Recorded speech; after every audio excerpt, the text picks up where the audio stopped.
You're welcome back to African Colonization TV and Biafran History.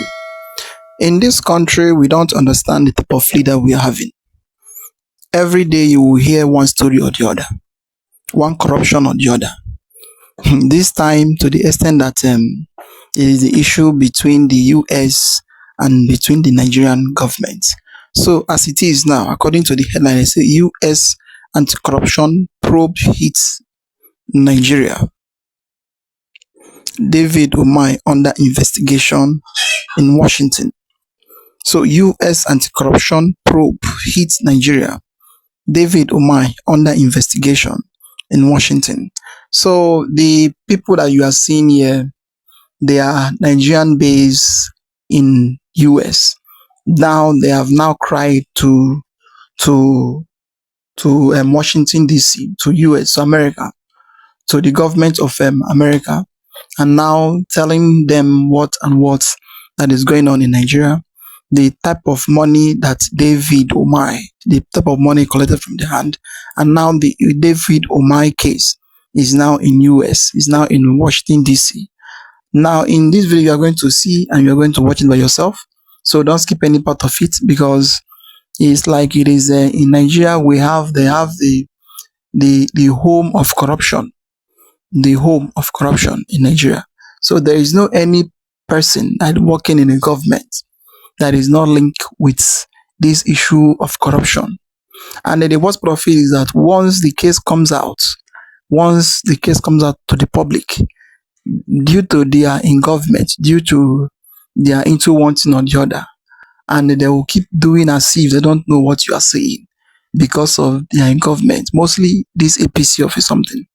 If you are corrupt, or if you are stealing money, or if you are into one thing or the other, once you get into power, or once you get into the APC political link, then you become a saint. That has been what has been going on for a very long time. Everybody that have some certain stain get into the party, they will now wash him and he will become a saint. In fact, don't skip any part. Make sure you watch it for you to understand everything by yourself and for you to see what is really happening in the country we called our country. So as about to watch, like, subscribe, and make sure you share it for others to see what is going on in Nigeria. Hello, I am Dr. Kimberly Stark. I'm here in Washington, D.C. at the prestigious Capitol, looking for justice in our judicial system here in the United States of America against the equality that is happening in Lagos, Nigeria, regarding our foreign direct investment. David Umahi, we had to report you because you are refusing to settle this in a timely manner. So we went to our U.S. government here in the hopes of a turnaround and a change. Thank you. My name is Father Joe, and we're here at the U.S. Capitol, the capital of the world, to bring the win-home matter to the world to help us, because it looks like locally the Nigerian government is not trying to do the right thing, especially Engineer David Umahi. We are not here to demarcate Nigeria, but we are here to bring Nigeria to its stool so that justice can be served, justice can be done, and every Nigerian in diaspora who have invested back in Nigeria can see their returns. Thank you. Come rain, come sunshine, and even snow, we don't care. Engineer David Umahi, you did something illegal. You have to own up to it. And you must compensate the affected victim. We don't know the people that you are gathering around, playing politics with people's money, people's sweat, people that work 9 to 5 here to make their money and to create a habitable environment. Foreigners that believes in Nigeria, that came to build hospital in Nigeria, and you are playing politics with their money. Whether you like it or not, we have escalated this matter to Capitol, and we have had a productive meeting with our senators, and we are assuring you that this will be escalated no matter what. Wherever you need it, you people allegedly collected bribe, diverted it. I know that this came from my tribe people, and I have evidence. I will start making videos to expose everything that happened there. This is the formal complaint that we have filed. The document presents a formal complaint regarding the deviation from the published alignment of Lagos-Calabar Coastal Road, resulting in unauthorized demolition of property belonging to Win Home Global Services Limited and affecting infrastructures representing approximately 250 million foreign direct investment. The complaint raises concern about alleged corruption, abuse of power, and disregard for legal documents, court order, and by official of Federal Ministry of Works. To the President of Nigeria, the father of the nation, I remember the time Vice President Osibanjo came to Texas and told us to come back to invest in Nigeria. That was when this dream was nurtured, and we actualized it when we were happy. That was why we did all our documentation. Till today, David Umahi has not come out to say that Win Homes does not have proper documentation. So we are appealing to the President of Nigeria to intervene on this matter, because this is not what we want to do, but we are pushed to escalate it to the U.S. Capitol through the office of our senators. And to the glory of God, that they listened and they were shocked when they saw a sitting minister predicting a ruling 2 months before the ruling came out. Engineer David Umahi and the Ministry of Work is demarketing Nigeria all over. David Umahi came out on a national television and carried a propaganda that he has revoked all the property. This is unfair to hardworking Nigerians outside the country, all over the world.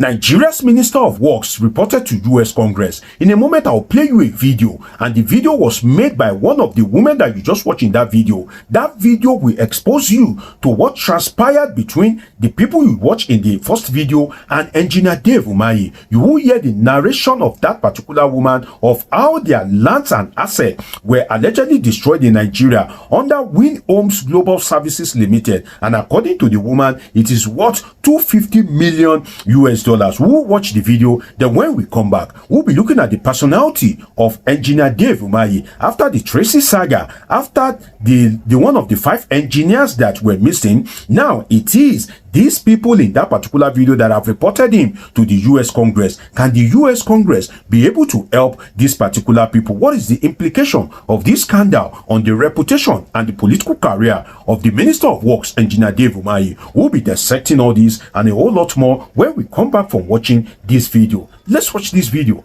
then we come back for some great discussion. Let's watch it. There is another video where Engineer David Umahi says, and I quote, "You can quote me. I said they should go and acquire the remaining land." Now me talking. Before, I didn't want to take the woman's remaining land. But when she started making to a couple to me, I don't feel. I said they should go and acquire the land. And not be any other person. That is now Engineer Umahi talking. That sentence alone is very heavy. What it means in simple English is that it was his decision. I gave the order. I am the one. So let nobody deceive anybody. This is not an instruction that dropped from the president. This was not something the president personally planned on his own. This was a presentation made by the minister. It was his report, his recommendation, his framing of the matter that went to the president. And based on what he presented, approval was given to him, unfortunately. But if there is justice, if there is abuse, if there is wrongdoing, it started from the information the minister carried to the president.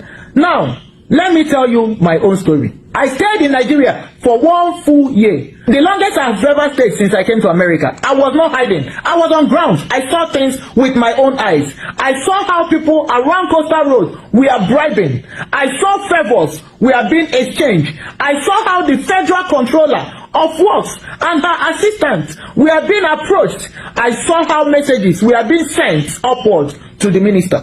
This was not rumor. This was the system. Then, one day, they told us something that shocked me. They said we should bring 200 million, that we should convert it to dollars, that we should bring it to their office in Lagos State. One of them, Engineer Dare, said in clear words, "I will take you to my madam, and my madam will meet the minister on your behalf." When I heard that, my heart sank. So government business now needs middlemen. Justice needs money. Law now needs personal connection. That was when I started looking for the minister's direct number, because I said to myself, let me go straight to the minister. I did not know that looking for justice would lead me into the worst experience of my life. When I finally spoke to him, he told me, come and meet me at Eko Hotel. Not an office, not a ministry, not a public place of governance, a hotel. That was when fear entered my body, because I went for land matter, I went for investment matter, I went for justice, not for private meeting. And now we hear him on video saying, you can quote me, I ordered the acquisition. Na me talk am. Before, I didn't want to take the woman's remaining land. But when she started making to put me, I don't know. I said they should go and acquire the land. And not be any other person.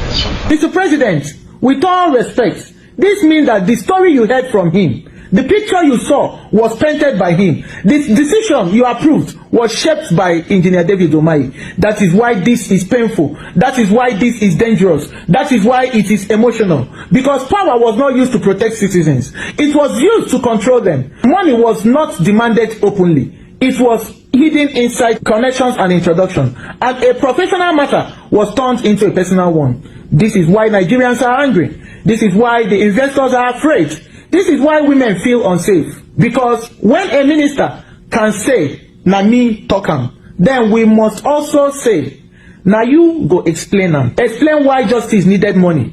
Explain why people were to bring $200 million in cash. Explain why business meetings moved to hotels. Explain why power became personal. Mr. President, this should make you angry. Not because of politics, but because your office was used to carry out something that was now a wounded trust. This is not just about land. This is about integrity. This is about leadership. This is about Nigerians' image. There you have it, one of the diaspora investors narrating what transpired between them and Engineer Dave Umahi. In all of this, one thing comes to mind, which is Engineer Dave Umahi. With profound respect, sir, why always you? Are you the only public minister? Are you the only public official that we have in Nigeria? Are you the only one in the cabinet? Why always you? Why is there scandal back to back? Why is there repeated scandal? We just ended the saga of you and Tracy Oiri, and it was revealed by Omoyele Sowore that everything was eventually settled between you and the woman with 110 million naira. Then we also have that of the 5 Nuland engineers. Those engineers are still missing. In the midst of the Tracy saga, I remembered an old man came out that Engineer Dave Umahi is also owing him 7 million naira or thereabout for a job that he did for him years ago. So the big question is, with profound respect, Minister of Works, why always you? Don't you know how to manage yourself? Don't you know how to manage your image before the public? Don't you know how to manage your relation with people in such a way that you don't embarrass yourself? Now, your matter don't come up for Nigeria now. You don't enter the table of the United States. And you know that anything that the United States is involved in, particularly this government of Donald Trump, definitely a lot of things can eventually happen to you when the United States government will decide to roar against the Nigerian government. Then you would find either their money or their land back to them. But I will come back to that in a moment. But I'm concerned about Umahi and his interpersonal relations. Because why? Let us look at it from the political angle. If you look at it now, if we are talking about Igbo presidency, particularly from the APC, right? Let us leave Obi aside. Obi is not a member of the APC. Now, APC is the ruling party. Imagine APC now decides that, okay, let us go for Igbo presidency. Maybe in 2027, but I know that won't happen because of Bola Ahmed Tinubu. In 2031, power will go back to the north. But maybe in 2039 or thereabout, if the APC now decide, oh, let us go for Igbo presidency, one of the people that is strategic that can get that ticket is Dave Umahi. And another person is Hope Uzodinma. These are strong APC guys. Hope Uzodinma is the current chairman of the Progressive Governors Forum. So he's one of the powerful stakeholders in APC. So you have such a presidential prospect, bright one for that matter, within your party. Why would you now want to be engaging in different scandal from the Tracy scandal to the 5 engineers to that of these people, Nigerians in the diaspora. Definitely, these people don't have anything to lose. Tracy doesn't have anything to lose. You are the one that have a lot to lose because you are a public official and you have a political career. We don't say politics for Nigeria na career. So most Nigerian politicians, they treat politics as a career. So you have a political career to protect, why would you, for the sake of God, be involved in different scandals back to back? And at the end of the day, you can only be the president with all these scandals. You can only be the president of a country like Nigeria.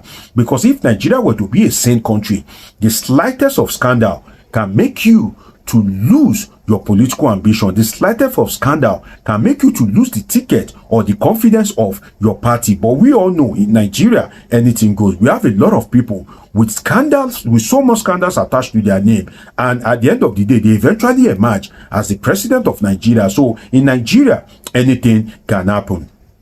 Now, these people, they are looking for justice in the United States for what can be resolved in Nigeria. That points to one thing, my dear people. What that points to is the lack of trust in the Nigerian judiciary. It shows that Nigerian judiciary are weak and the Nigerian leaders operate with impunity. It's from two sides. Let me explain the first one. The Nigerian judiciary is weak because ordinarily this particular issue should not involve the United States at all. People should be able to go to court, tender evidence before the court, and the court should be able to adjudicate on the matter without any influence of anybody whatsoever, and judgment should be given fair and square. That is on one side. Since that is not done and they rush to the US Congress, it shows a lack of confidence, a distrust in the Nigerian judiciary, and that itself is something to be concerned about. Because what if they are not American citizens? What if they are just Nigerians? They don't have the citizenship of another country. Then what would have been their fate? Another thing is that the second side is that of the Nigerian politicians. Eventually, if they even go to court, if the judge gives judgment in their favor, definitely that judgment would amount to nothing, because Nigerian politicians will do what they will not obey. So this action of these Nigerians, it shows distrust in the Nigerian judiciary, and it also shows that Nigerian politicians rule with impunity, and that is why Nigerians are afraid of investing in their fatherland, Nigeria. And that's why you see that even foreign companies, if they want to come and invest in Nigeria, they will use another country as the country of arbitration. That is that if anything happens between they and the Nigerian government, then it is only the French court, if they pick France as the country of arbitration, or the Canadian court, if Canada is the country of arbitration, or the court of any other country, particularly Western countries that have strong judicial system, they will pick that country as the country of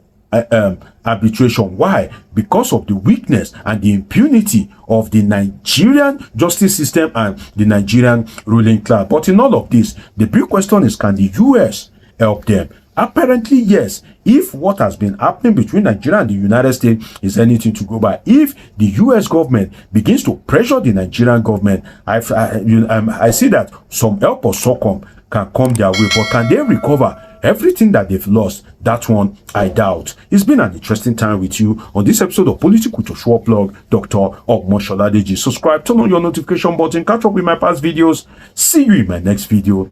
Oh yes, that is it. This country we are living, for a pidgin we will say, Nigeria matter they shame me. Nigeria matter they shame us.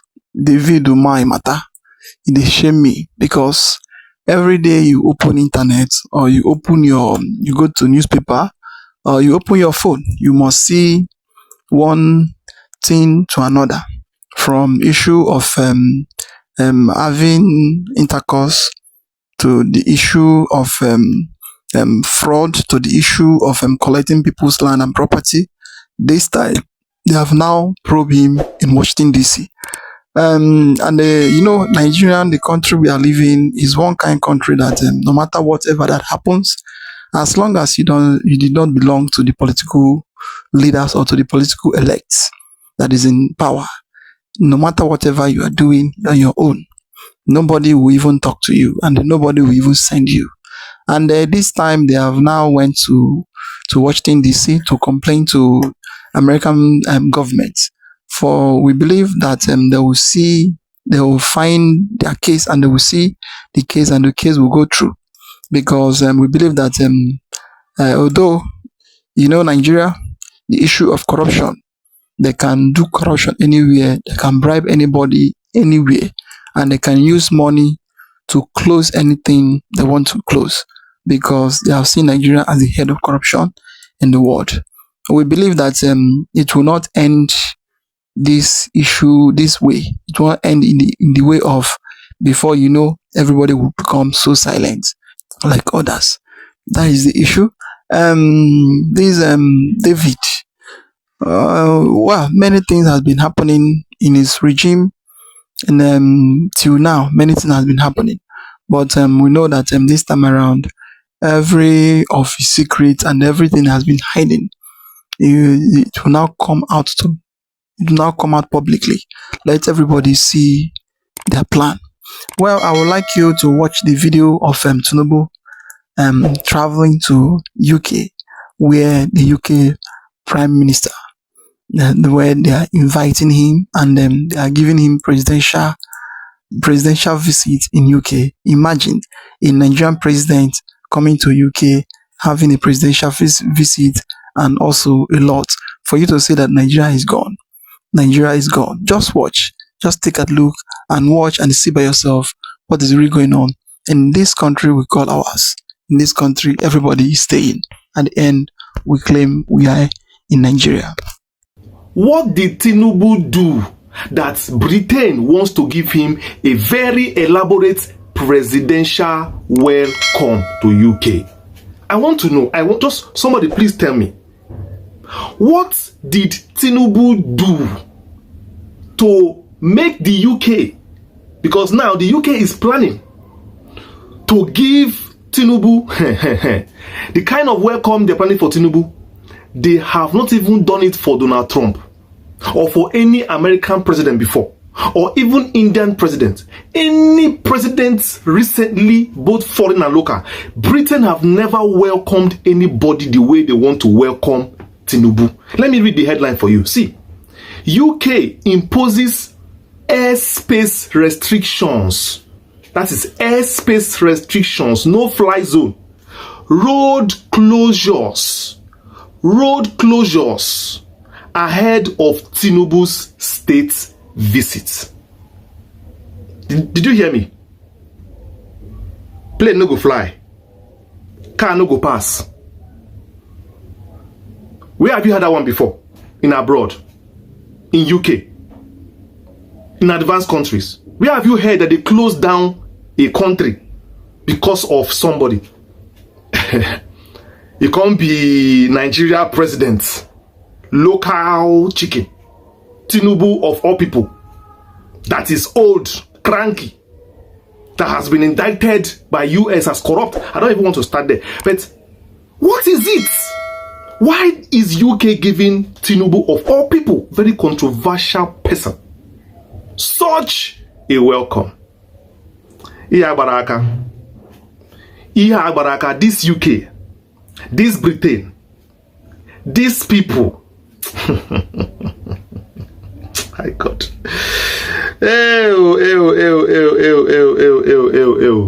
Wonders shall never cease. Wonders shall never cease. Well, this is what I have to say, and this is me being on the spot. First of all, I want to remind you that this Britain has never ever come to Mazi Nnamdi Kanu's aid throughout his court cases, throughout his, mishaps happening to him in Nigeria. Nnamdi Kanu is a British citizen. We all know that. He's carrying their card. He's carrying their passport. They have never shown up. I know it's guilty conscience because they are the ones that supported and sponsored the kidnap. That's one is sure. So I know it's from a guilty conscience perspective, their conscience cannot, you know what I mean? Yeah. But at least to cover face down, when you do something to somebody, sometimes you pretend Make it not be like say, make it not be like, you understand? These people get mind, abandon this man, they abandoned him. They have mind though. You see UK? You see these people? They have mind though. They have mind. That's the kind of mind people have. You can't even inquire. You can't even help. You can't even issue statements. Nothing. You abandoned Nnamdi Kanu for Nigerian government. We know what you are doing. We know what you are doing. We know what you are doing. So we clap for you. Clap for Britain. Clap for them. Very well.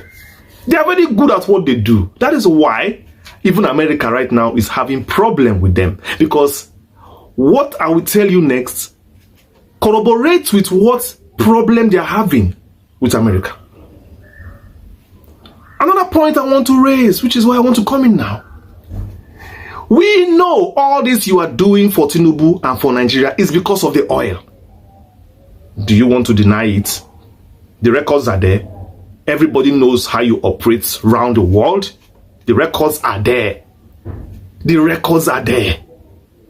There is a dedicated pipeline in South-South. Let me use that word, South-South. A pipeline that was discovered that it fixed itself into Nigeria's major pipeline, cutting across, taking that one straight to the dock somewhere at Delta State, where a tanker and ship comes to load free oil for them. Free. Britain gets free oil from Nigeria. They know. I didn't denying it. I didn't say they're paying. I said free oil. Did you get me? You don't understand what I mean by free. They don't pay kopo. Now you understand why they worship any Nigerian power presidents. They don't care. They install anyone they install and they worship him, elevate him, clean his image. He becomes a holier than thou. Once you are a Nigerian president, you are pious. Holy Wenje. You have no stain, slumber. The drug case Tinubu has that people have been shouting about. Did you hear BBC one day talk about it? Did you hear Britain talk about it? Have you ever heard? Have you ever heard? It's all about the oil they are getting from Nigeria. So they are paying obeisance because he who has oil is king. Your Royal Majesty Tinubu, welcome to Britain. You, the bringer of oil, the person that is paying for our lives in Britain. Your oil has been used to take care of our monarchy and institutions. Why wouldn't we respect you? And they bring out the red carpet and they stop the plane from flying and they stop cars from driving. Who are you? When the owner of Britain has come, the people who are financing and funding Britain lifestyle. So Nigeria is the ones funding the mansions in Britain. The tars of Britain's roads are paved with the oil of Nigeria. Let's talk a little bit about Iran. Because recently, USA wanted to use British base. Of a base, of course, you know, Britain put that base there because they wanted to protect their assets in Iran. Of course, you know, Britain has oil in Iran. And Britain said, no, America, you're not going to use our base. You can't use our base. You cannot use our base. A whole America, their number one ally. You know why? Oil in Iran. The oil Britain is getting from Iran. Free oil. Free oil. Whenever you see oil, you must see Britain. Whenever you see free oil, they can deny their friends and family because of oil. They can deny anybody. They denied Nnamdi Kanu because of oil. They denied America because of Iranian oil. Now you have clocked it. Britain has no friend. They have no single friend in this earth. How can I say this thing better? How can I say this thing better for you to understand? Like, Britain has zero friends. Zero friends. All they care about is the black gold. So now you see it. Tinubu off to UK. UK is going to close down their country for Tinubu or for people. Every day, it shows the reason why Nigeria as a contraption can never ever stand, because the powers that even are protecting and covering Nigeria, they are in cahoots with what is going on. They are the ones responsible for the poverty, the dying, the out of school children in Nigeria. They have strong. Let me just do this topic later. Let me continue later. Let me talk of something else. Or should I? Let me just, maybe the headline. A few days ago, which was on the 11th of March, Igbo priestesses visited Mazi Nnamdi Kanu in Sokoto prison, and they offered prayers for unconditional release. Igbo priestesses visiting Mazi Nnamdi Kanu in Sokoto State Prison. The priestesses under the umbrella of titled spiritual mothers of Igbo land were led on the visit on Wednesday by Chief Mrs. Oliako Chika Ibeneme, who holds the title of Nne Mmonwu Nine, mother of all Igbo masquerades. Ibeneme is a former commissioner of works and housing in Anambra State and a foremost custodian of Igbo traditions. She was accompanied on the visit by Lolo Ezewani Newi. The priestess extended their unwavering solidarity and abiding maternal affection to Mazi Nnamdi Kanu. They also offered powerful prayers for Kanu, whom they embraced as their cherished son. Just one statement. They said, "It is with deep reverence and cultural pride that we announce the sacred and purposeful visits paid today," which is on Wednesday. And this visit was carried out on behalf of Ndi Igbo, Ndi Nemo Adi Igbo Nine, the title spiritual mothers of Igbo land, embodying the collective maternal, spiritual, and ancestral guardianship of our people across Ala Igbo. This is what I have to say. This is me being on the spot. I must commend our spiritual mothers, culture, of course, people who using their role, traditional role, to also call for the release of Mazi Nnamdi Kanu. Because, you know, at this point, we need voices, physical, spiritual. We need prayers from all ramifications. And of course, our traditional institutions paying very, very absolute care to Nnamdi Kanu. Everybody needs to come together, because when the time comes, everybody's going to defend our land. We are going to come together, irrespective of your religion or culture. We'll come together and defend our land. Then we will not ask, where do you belong, where do you belong? I appreciate this gesture.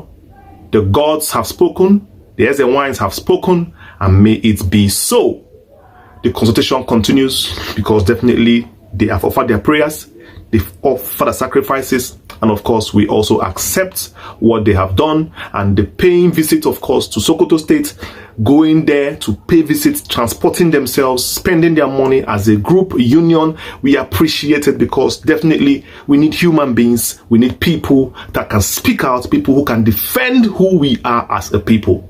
Mostly now, at the time in the Igbo, Ali Bonine, we have a lot of cowards and people who don't even understand what it is to be an Igbo son or an Igbo daughter. So I want to appreciate people who know who they are, and despite the risks of going there, because, you know, recently some boys were actually arrested because they were found to have been going to visit Mazi Nnamdi Kanu along Zamfara State. They were abducted for that reason, and they were detained and they were extorted. To put fear on others, of course, plying that same road to visit Nnamdi Kanu Sokoto, to discourage people. But unfortunately, the Igbos are brave warriors. They are tested in battle. They're not afraid of a little arrest here and there. All they want is the release of their son. All they want is fair justice treatment. All they want is a better life for their future. All Ojukwu wanted was Aburi Accord to be implemented. Not the division, but he wanted, as at then, restructuring. A way that people can be able to grow at their own pace. I don't want to go to that part. I think I should end this video here. Tell me what you think in the comment section. Tell me what's in the comment section. Supporters Family Worldwide, we are a family of truth, we are a family of purpose, and we are a family of faith. Wherever you're watching me from, God bless you. And remember, that Igbo man around you is your brother. Please be kind, show love, and help where you can. Oh yes, that is it. Have you seen all the whole story, the way everything is happening? And that is why Britain, no matter what happens in the country, they will never do as if there is trouble, because they know what they are benefiting from Nigeria, and they know what they are benefiting from the government. The suffering that Nigeria is suffering today is the cause of Britain, because they don't want to speak the issue of northern and the southern fighting themselves every day because of Britain, because they want this war to continue so that they will continue milking the country dry every day.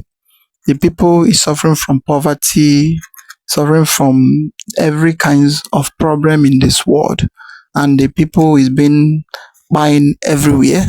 It is none of their business, because they believe that let everybody go down so that let them come and they suck the whole oil in the land. In fact, it is a lot. And our government is not even helping the matter. The government is is part of them. So, UK is like heaven when they tell you that if you rule finish all your atrocity, every evil you do, you will go back to UK and start resting. If you do everything, then the UK, the British, they did not welcome you, meaning that heaven did not welcome you. That is what is happening.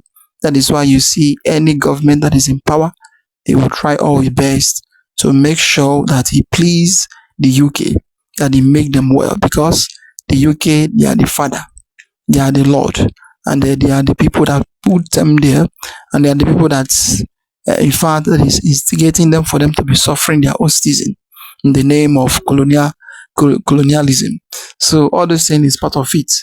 Nigeria, the only savior will save the country as it is now, just like what America is doing. Is the best way is trying to divide the nation.